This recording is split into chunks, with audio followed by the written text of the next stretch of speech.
This is Nonfiction Radio. Yeah, we are back here, Nonfiction Radio. The score. We got a lot to talk about today. I think, Jim, you got some I'm trying to hold juicy my breath info. I got some. I know, Gianno. Some huge New York Yankee news. And listen, if you like baseball, and you should, as all Americans, it's our sport. Giancarlo Stanton is a New York Yankee, and they gave up marbles. Yeah. Well, I mean, a lot of people saying they gave up too much. No, they didn't. They gave up Castro, who I like, and they gave up some kids you don't even know their names yet. Right. They could take the money, no problem. The Yankees have enough. I love this. You're going to put Judge in left,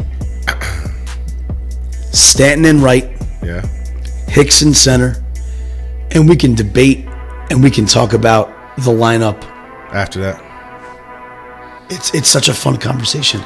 What pitcher wants to face that? Well, Sanchez, between him, Sanchez, and Judge last year. Yeah, I know. What did they have? Like they hit 152 home runs. That's what I was about to say. Like the Red Sox hit 159. 52. Yeah, the whole Those team. Three players hit 152. Sure. No, it's a good look. But anyway. But my favorite part about this whole thing is that Derek Jeter is behind the whole deal. Was he really? But he's a manager of Florida Marlins, isn't he? Oh, Miami Marlins. Yeah, that's right. What do you mean? Where did Giancarlo? I know he did go there. That's right. I forgot that Derek Jeter's down there. He's been there for a month. He's been there for a month. I know. I forgot. So now everyone's going nuts about insider trading, Jeter, basically. Yeah, insider trading. And what that reminded me of, Mo, immediately reminded me of I know. Kevin McHale and the Timberwolves throwing Garnett over to the Celtics for garbage. Well, no, I'll do you one better. What about what's the guy's name? He used to be the GM of the Lakers that did the Paul Gasol deal when Jerry West. Jerry West, exactly. Good call. Yes, Jerry West. When he did that, Paul Gasol from the Memphis Grizzlies to the Lakers. Gave him to the Lakers. Gave him. And Paul Gasol was like a fucking perennial all-star at the time. It was like the worst trade ever, but everybody knew Jerry West was still kind of that's corroborating. A great call. I didn't think of that. Corroborating with the Lakers. I immediately thought of the Celtics. Right, but before that was the Paul Gasol deal. I'm going to go coach the Houston Rockets. Right. Derek Jeter just did the same thing. Right. However, it doesn't stink as much. If you're an anti-Yankee fan, you think this stinks more. The fact of the matter is, they don't have any money because they have no fans to pay his contract. Who, Derek Jeter? Oh, no, Stanton. Stanton, right. The Yankees do. The Dodgers do. He said he has a no-trade clause like Melo did. He said, I want to go to four. I'm only allowing you to trade me if it's to 4 teams. The Dodgers, the Yankees, the Cubs, and the Astros. He kind of said that out loud and really only meant the Dodgers and the Yankees. Right. Well, you know the two that have the most money. Well, I'll take it with you, man. All that happens is they just rob your grave. You could have I said it, man. You could have been Frank Sinatra and gone down. He's not going to be Frank Sinatra. Gone down in history as the. He's not. He could have gone down in history as the best Yankee second baseman ever. Oh God. That's not a big deal. That's forever. Oh man, whatever. Okay. Like I said, I would take the money and go to statue for Derek Jeter very shortly in front of Yankee Stadium, and rightfully so. You know, shout out to Derek Jeter, man. I do have whenever they lose, it's just a celebration, isn't it? That's how I feel. I mean, when Duke loses. Duke loses. Bring the horns. And you know what? They deserved it too. This might actually help them out because they've had a couple games that were close where they like stole it at the end. Yeah, I mean, they always use the refs. They always get all the help they can get. They do. It's amazing to me that your boy Coach K still has jet black hair. It's kind of embarrassing. You think he dyes it? Yeah, he's 70 years old. I think he uses it just for men. I'm just, I mean, maybe he has like amazing genes. Yo, bro, you can't have jet black hair when you're 70 years old, man. Come on. I mean, he just may have it in the genes, you know, after all the winning that he does. So embarrassing to me. Maybe it's because I had, you know, my hair started turning white at a young age. Yeah, 13. Maybe. I think 12, seriously. But I mean, have some balls, man. Your hair. So what? Your hair's turning. What are you gonna do? Hey, man, he's on TV. All right, he's on TV every fucking day. He sits on the bench. He's on TV every fucking day. And he cries like a weasel. See, the Celtics lose to the Kawhi Leonard-less Spurs. Yeah, that was a nail biter. Talk about two great coaches. Talk about Manu Ginobili, dude. Yeah. Still What the got fuck? it, man. Yo, he's still. Yo, can I tell you, Manu Ginobili is to me the best foreign-born basketball player in the NBA history. Argentinian. He's Foreign-born basketball player. Yeah, he's When he won the Olympics that year, when I guess what's it called? They even medal. I don't think U.S. even medaled. That was like the year Stephon Marbury and Iverson, the whole group of clowns, and Coach K, legendary Coach K, benched. Oh no, who was the coach? I don't think it was. No, I think George Karl was the coach of the Olympic team that year, where he chose to bench Amari Stoudemire, LeBron James, and Carmelo Anthony. That's when they lost. Yeah, when they lost. Yeah, they got the bronze that year. Right, and that was the year that Manu Ginobili There's another won. notch on that, by the way, to knock LeBron when it's Jordan-LeBron conversation. boy. He got a bronze. You think Jordan would have got a bronze? Come on.